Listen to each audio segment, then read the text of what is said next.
நடிகர் விஜயின் பேச்சில் அகந்தை அதிகம் உள்ளது. முதலமைச்சரை மிரட்டும் துவனியில் பேசுவதிலிருந்தே அவரை பாஜக தான் இயக்குகிறது என்பதை தெரிந்து கொள்ளலாம் என சபாநாயகர் அப்பாவு விமர்சித்துள்ளார்.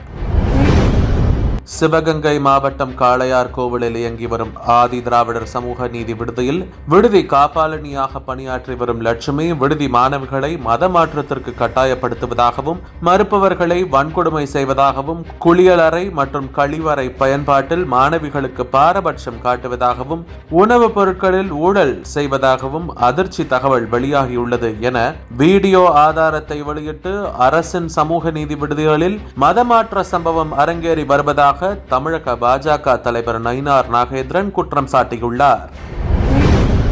திருச்சி மாவட்டம் துறையூர் ஊராட்சி ஒன்றியம் சிங்களானந்தபுரம் ஊராட்சியில் 30.05 லட்சம் ரூபாய் செலவில் கட்டப்பட்ட அரசு ஊராட்சி ஒன்றிய துவக்கப்பள்ளி கட்டிடத்தின் மேற்கூரை இடிந்து விழுந்து மாணவர்கள் அமரும் பெஞ்ச் உள்ளிட்டவை சேதமடைந்துள்ளதை சுட்டிக்காட்டியுள்ள தமிழக பாஜகவின் முன்னாள் தலைவர் அண்ணாமலை, திமுக ஆட்சிக்கு வந்ததிலிருந்து இதுவரை மேற்கூரை இடிந்து விழுந்த பள்ளி கட்டடங்களுக்கு கணக்கே இல்லை எனவும், இடிந்து விழும் பள்ளி கட்டடங்கள் கட்டிய ஒப்பந்ததாரர்கள் மீது இதுவரை திமுக அரசு எடுத்த நடவடிக்கை என்ன? ஏற்கனவே தமிழக அரசு பள்ளிகளில் மாணவர் சேர்க்கை விகிதம் குறைந்து கொண்டே இருக்கையில் தொடர்ந்து அரசு பள்ளி கட்டடங்கள் இடிந்து விழுவதன் பின்னணி என்ன? திமுகவினர் நடத்தும் தனியார் பள்ளிகளுக்கு ஆள் பிடித்து கொடுக்கும் வேலையை செய்யவா தமிழக பள்ளி கல்வித்துறை என சந்தேகம் கிளப்பி கேள்வி எழுப்பியுள்ளார்.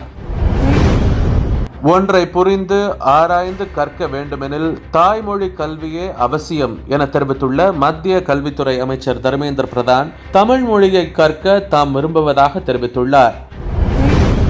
பெரம்பலூரில் நாம் தமிழர் கட்சி சார்பில் தமிழக அரசு பணியாளர் தேர்வாணையத்தின் முறைகேடுகளால் பாதிக்கப்படும் இளைஞர்களின் கோரிக்கைகளுக்கு ஆதரவு தெரிவித்து பொதுக்கூட்டம் நடந்தது. அப்போது பேசிய நாம் தமிழர் கட்சியின் ஒருங்கிணைப்பாளர் சீமான், தமிழகத்தில் எங்கு மக்கள் பிரச்சனை இருந்தாலும் அங்கு சென்று நான் நிற்பேன். அதனால் எனக்கு சுற்றுப்பயணம் தேவையில்லை. தவேக தலைவர் விஜய் என்னை விமர்சித்தார். நான் அவரை விமர்சிக்கவில்லை. அவரது கொள்கை கோட்பாடு என்ன என்பதை விஜய் கூற வேண்டும். அவரால் பதில் சொல்ல முடியவில்லை. குறை கூறுவதாக குற்றம் சாட்டுகிறார். அரசியலுக்கு வந்த பின்னர் அனைவரின் கேள்விக்கும் பதிலளிக்க வேண்டும். எழுதி வைத்து படிக்கும் விஜயால் என் கேள்விகளுக்கு பதிலளிக்க முடியாது என தெரிவித்துள்ளார். திமுகவிற்கும் தவேகாவிற்கும் 2வது இடத்திற்கு தான் போட்டி. அதிமுகவை எதிர்க்கிற சக்தி யாருக்கும் கிடையாது. விஜய் தனித்து நின்று ஜெயிப்போம் என்று கூறுவது இந்த காலத்தில் மட்டுமல்ல, எந்த காலத்திலும் நடக்காத ஆசை.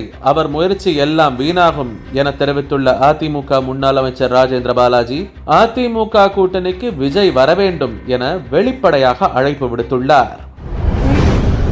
தீபாவளி மற்றும் பிற பண்டிகைகளின் போது பொது நிதியை பரிசு பொருட்களுக்காக செலவிடுவதற்கு மத்திய நிதி அமைச்சகம் தடை விதித்து அறிவிப்பு வெளியிட்டுள்ளது. அமெரிக்காவில் போதுமான பொறியியல் பட்டதாரிகள் மற்றும் மென்பொருள் வல்லுநர்கள் இல்லை என H1B விசா குறித்த விவகாரத்தில் முன்னாள் மத்திய அமைச்சர் சசி தரூர் கூறியுள்ளார். நக்சலைட்டுகளுக்கு எதிராக நமது பாதுகாப்பு படைக்கு மற்றொரு மிகப்பெரிய வெற்றி கிடைத்துள்ளதாக உள்துறை அமைச்சர் அமித்ஷா பெருமிதம் தெரிவித்துள்ளார். சத்தீஸ்கர், மகாராஷ்டிரா உள்ளிட்ட மாநிலங்களில் ஆதிக்கம் செலுத்தி வரும் நக்சலைட்டுகளை ஒழிக்கும் பணியில் மத்திய அரசு தீவிரம் காட்டி வருகிறது. ஏராளமான நக்சலைட்டுகள் பாதுகாப்பு படையினர் தாக்குதலில் கொல்லப்பட்டு வரும் நிலையில் மனம் திருந்தி பலரும் சரணடைந்து வருகின்றனர். இந்த நிலையில் மகாராஷ்டிரா சத்தீஸ்கர் எல்லையில் நக்சலைட்டுகளின் தலைவர்கள் 2 சுட்டுக் கொல்லப்பட்ட சம்பவம் நமது பாதுகாப்பு படையினருக்கு கிடைத்த மிகப்பெரிய வெற்றி என்று மத்திய உள்துறை அமைச்சர் அமித்ஷா தெரிவித்துள்ளார்.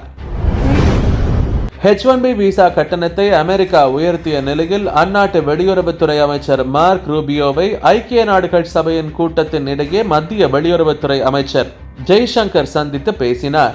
இன்னும் சில தினங்களில் வர்த்தக பேச்சுவார்த்தைக்காக மத்திய அமைச்சர் பியூஷ் கோயல் தலைமையிலான குழுவினர் விரைவில் அமெரிக்கா செல்ல உள்ளது கவனிக்கத்தக்கது.